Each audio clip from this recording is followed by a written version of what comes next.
I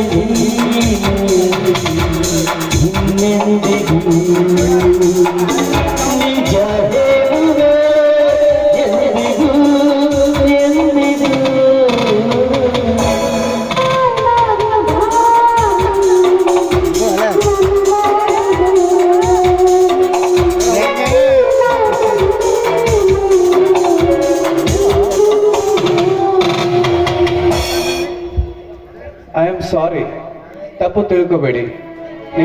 I am very very ಸಾರಿ.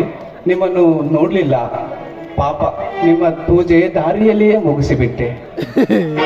ಅಲ್ಲರಿ, ದಾರಿಯಲ್ಲಿಯೇ ನನ್ನ ಪೂಜೆ ಮುಗಿಯುತ್ತಲ್ಲ ಅಂತ ನಾನ್ ಸಂತೋಷವಾಗಿದ್ರೆ ನೀವ್ಯಾಕೋ ಹೆದರ್ಕೊಳ್ತಾ ಇದ್ದೀರಲ್ಲ? ಒಬ್ಬರಿಗೆ ನೋವಾಗುವುದನ್ನು ಕಂಡು ನಾನೆಂದು ಸಂತೋಷ ಪಟ್ಟವನಲ್ಲ. ದೇವರ ಮಂದಿರಕ್ಕೆ ಹೋಗುವ ನಿಮ್ಮ ಮನಸ್ಸು ಕೆಡಿಸಿದರಿಂದ ವ್ಯಥೆ ಆಗುತ್ತಿದೆ. ಅದಲ್ಲದೆ ನಿಮ್ಮ ಮೇಲೆ ಅರಿಶಿಣ ಕುಂಕುಮ ಬೇರೆ ಚೆಲ್ಲಿಬಿಟ್ಟೆ. ಅದಕ್ಕಾಗಿ ಸ್ವಲ್ಪ ಹೆದರಿಕೆ ಆಗ್ತಾ ಇದೆ. ನೋಡಿ, ತಿಳಿಯದೆ ಮಾಡಿದ ತಪ್ಪಿಗೆ ಯಾವ ದೋಷವೂ ಇರೋದಿಲ್ಲ. ದೇವಸ್ಥಾನಕ್ಕೆ ಹೋಗ್ಬೇಕಾಗಿದ್ದ ನನ್ನನ್ನು ದಾರಿಯಲ್ಲೇ ಅಡ್ಡಗಟ್ಟಿ ಇಲ್ಲೇ ಪೂಜೆ ಮುಗಿಸಿದ್ದೀರಾ ಅಂದ್ಮೇಲೆ ನೀವೇ ನನ್ನ ಪಾಲಿನ ದೇವರು ಅಂತ ನಾನು ತಿಳ್ಕೊಂಡಿದ್ದೀನಿ.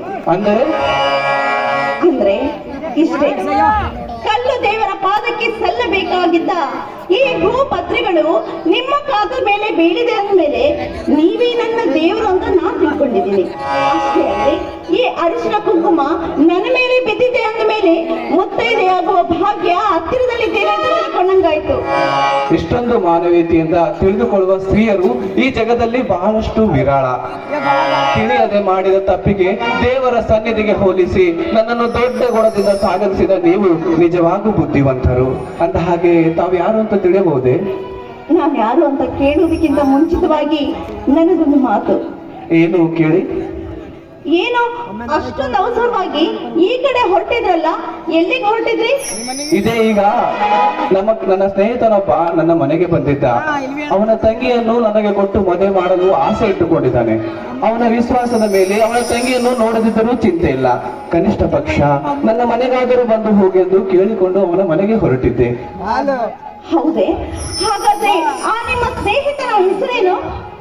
ಇದೇ ಊರಿನ ಕೃಪ ಮಂದಿರದ ಕೃಷ್ಣ ಅಂತ.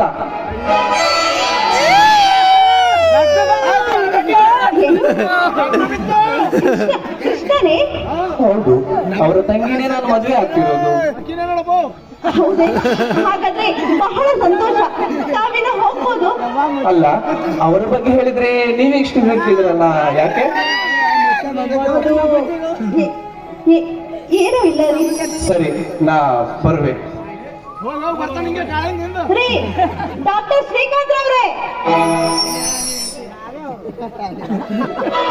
ನನ್ನ ಹೆಸರು ನಿಮಗೆ ಹೇಗೆ ಗೊತ್ತಾಯ್ತು? ಅಲ್ಲ ರೀ, ನಿಮ್ಮ ಹೆಸರು ಗೊತ್ತಾಗದೆ ಹೇಗೆ? ದಿನನಿತ್ಯ ಆ ದೇವರಿಗೆ ಪೂಜಿಸೋಣ ನಾನು. ಆ ದೇವರೇ ಬಂದು ಹೇಳಿದ್ದಾರೆ ನಿಮ್ಮ ಹೆಸರು ಏನಂತ. ಅಲ್ಲ ರೀ, ನಾನು ಯಾರು ಅಂತ ತಿಳ್ಕೊಳ್ಳೇ ಇಲ್ವಲ್ಲ ನೀವು? ನನ್ನ ಹೆಸರು ಹಿಡಿದು ಕೂಗಿದ್ದೀರಾ ಅಂದ್ರೆ ನೀವು ನಮ್ಮ ಹತ್ತಿರದವರೇ ಆಗಿರಬೇಕು. ಅಂದ ಹಾಗೆ ತಮ್ಮ ಹೆಸರು? ನೋಡಿ, ನನ್ನ ಹೆಸರನ್ನ ಹೇಳಿದ್ರೆ ನೀವಿಲ್ಲಿ ನಿಂತ್ಕೊಳ್ಳೋದೇ ಇಲ್ಲ, ಓಡ್ ಹೋಗ್ಬಿಡ್ತೀರಾ. ಓಡಿ ಹೋಗಲು ನೀವೇನು ಹುಲಿನ ಕರಡಿನ? ಹೇಳಿ. ಕೃಪಾ ಮಂದಿರದ ಕೃಷ್ಣನ ತಂಗಿ ಕಾವೇರಿ ನಾನೇ.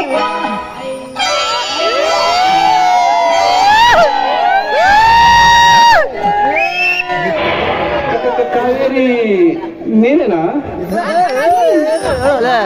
ನನ್ನನ್ನು ಮದುವೆ ಆಗಲು ಒಪ್ಪುವಿರಾ? ಯಾವಾಗ ಕತ್ತಿಗಳು ನಿಮ್ ಪಾದದ ಮೇಲೆ ಬಿದ್ದು ಆವಾಗ್ಲೇ ಆ ದೇವರು ನಿರ್ಧರಿಸ್ತ ಅಂತ ನಾನ್ ತಿಳ್ಕೊಂಡಿದ್ದೀನಿ.